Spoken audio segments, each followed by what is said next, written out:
Hi, it's Liz Sneddon. Let's have a look at answering the investigation question for a Level 1 experimental probability investigation.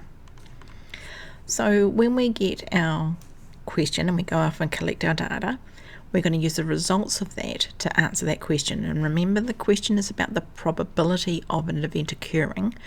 So we've got to look at the range of results and answer that specific question.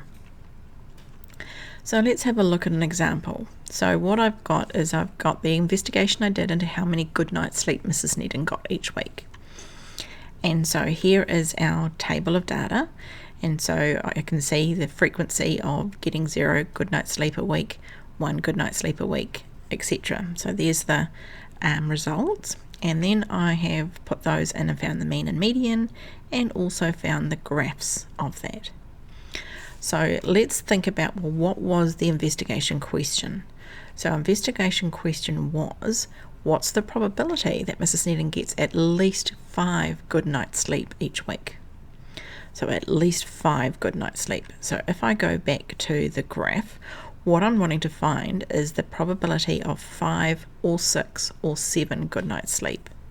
So I could do that from the graph, but this one actually is going to be easier if I get it from the table. So I know the probability of getting 5 good night's sleep is 0.18, and the probability of getting 6 good night's sleep is 0.02, and the chance of getting 7 good night's sleep in a week is 0. So if I add those together, 0.18 plus 0.02 plus 0, then that's going to give me the probability of getting 5, 6 or 7 good night's sleep a week.